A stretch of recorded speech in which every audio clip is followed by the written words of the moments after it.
Timmy, when you're ready. Ready. Everybody good? Wonderful. Thank y'all for coming out this evening. This past Sunday afternoon, we responded off Spring Ridge Road. I guess the closest landmark would be Storage Max off Spring Ridge Road, to a shooting that had recently occurred. When the responding officers arrived on scene, they did indeed find a male who had been shot in the neck. He was able to walk, he was walking around, he was talking. The wound appeared to be more of a graze than anything. He was very fortunate. During the investigation, it was learned that another male, accompanied by a female, had gotten into an altercation with our victim. And during that altercation, the other male pulled a handgun and fired several shots at our victim.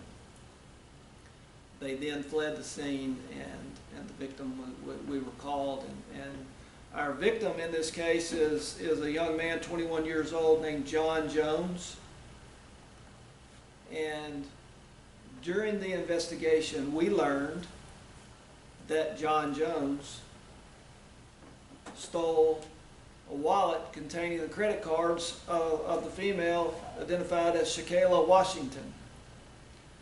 He went to a local convenience store, used her credit cards to purchase, to pull money out of the ATM and purchase some items at the convenience store. Shakayla realized her wallet had been stolen. She was getting alerts to her phone saying her cards were being used.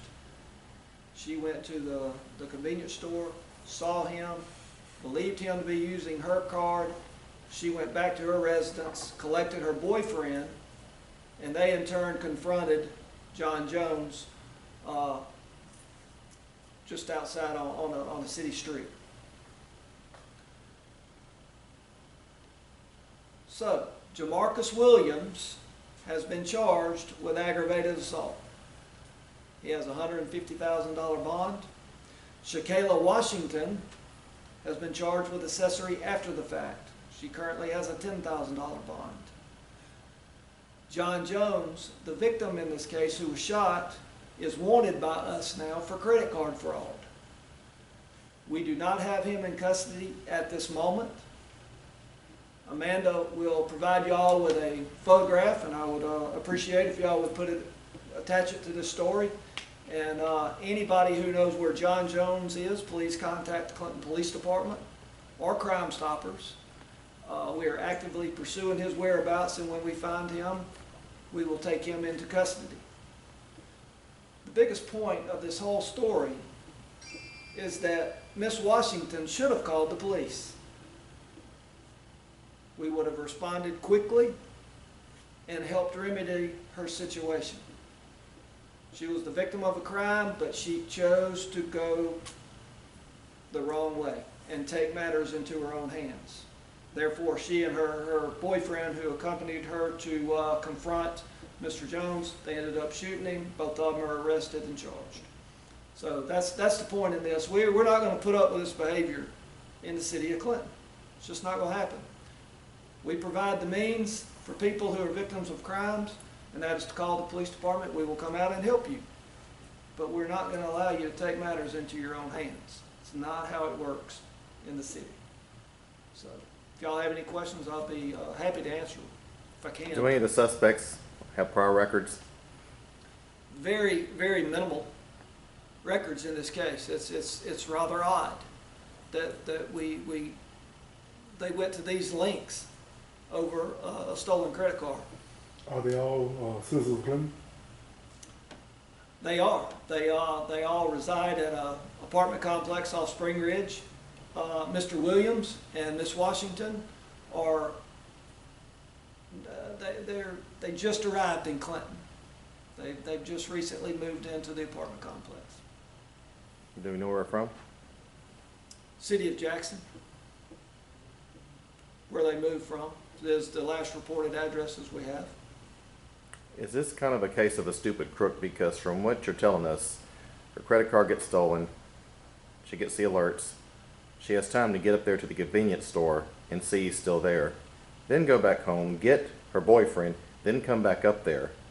And how long was this guy at the convenience store? All this happened in the span of probably 10 minutes. Wow. Or inside 10 minutes, very quick. But even quicker would have been calling 924-5252 or 911 to report a crime. Instead, they took matters into their own hands, and they have been arrested for making a poor decision. Do the crook and the victim have some type of prior relationship? How was he able to get her credit cards and identification information? We believe that it was an opportunity. She was at the laundromat, and while in the room, she had left her wallet in her clothes hamper, I believe, is what we've learned. So it's just somebody took the opportunity to commit a crime because it was right there and available. Is there any store surveillance video of him actually using the cards and stuff? Our investigators are working on retrieving all the video.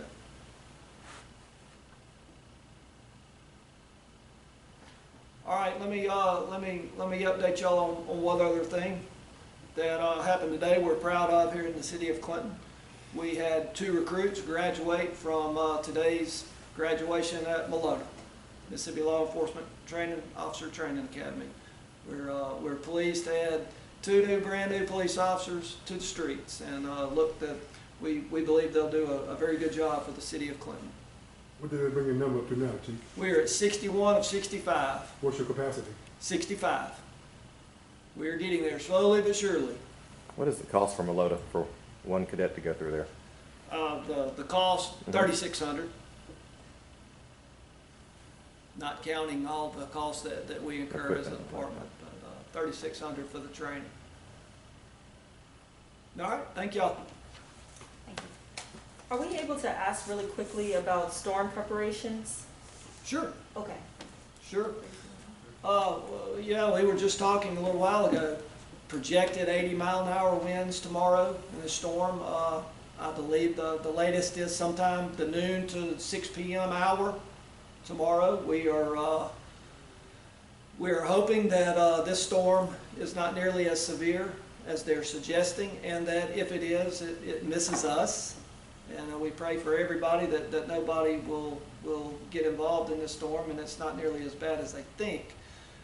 We will, the police officers will be gassed up, ready to go if we have to deal with knockdown power lines or trees or anything in that manner. We will be out there basically the moment it's happening, so that we can make sure that we close down roads or do whatever's necessary to keep our citizens safe and away from down power lines and everything. I know Public Works is in preparation, and they will have their resources ready to go, as well as the fire department. So the city as a whole is ready, and we just pray that the storm is not as bad as they say. At this time, are there any storm shelters that are preparing to open, or is that just as we see? Yeah, there's in any inclement weather, there's a storm shelter at Fire Station 4 on Pine Haven Road. So anybody is welcome to either call or go. We don't advise that you wait for the bad weather to happen right then to go. Get ahead of it. Come out there. There are some charging ports for cell phones and stuff like that, and they will make them as comfortable as they can. It's a safe spot to ride the storm out. I have a question for the mayor. Y'all had a bill passed yesterday, creating a new wastewater authority. Do you want to comment on that? Yes, we're very pleased about that. The bill passed allowing Raymond, Bolton, and Clinton to form an authority in order to build a wastewater plant that will go from along I-20 to the Big Black River. And it gives us access now after we had been shut down by Mississippi Department of Environmental Quality. It's beginning in 2030, just because of all of the discharge points were filled to the maximum. And so we had to come up with an alternate route, and we were finally able to do that. And this is just the third step now that we had to go through. First, we had to get the clearance to the Big Black River, which we were able to do. We had to start in the planning phase of this, which has been going on for years, and finally getting the authority. Now that we have the authority, we can go to various locations, Congress and the state, and start trying to raise the $97 million that will be required to travel the 19 miles to the Big Black and do the things there that are going to be necessary so that this town and the authority, Raymond and Bolton, will have water sewer needs taken care of through 2080. Will you offer buy any land, any easements, things of that nature on this journey to the Big Black? I'm sure we will. You know, and the thing about it though is you got to look at it in the big picture of things. This drainage, or this opportunity allows us the chance to open up 19 miles heading east and 19 miles heading west, both sides of I-20 with water sewer. With that opportunity then, we'll be able to have 38 miles for construction of residence, of commercial, industrial, or retail that will go along I-20. It'll be the largest, I think, and most significant economic corridor in the state. We already have the train, the rail, we already have the truck. Vicksburg has the port. Now we move into the sewer, and when we have that, if the county builds the parkway from I-20 to John Bell Williams, then we'll be able to have air assets right here, and it'll become the most sought after, I think, economic development opportunity in the state. So this is a big deal for all of us. I'm grateful to the House and to the Senate for their votes and for their participation in this, and working with us on this to make this happen. It's always rewarding to see that in our state, our representatives value and understand the potential not only of keeping a city alive and able to grow, but also the additional benefit of the economic development that can occur because of this. So as all these pieces fall into place, we're looking forward to Western Hinds County now having the opportunity to grow and be a better place. We good? All right. Thank you all. Thank you all.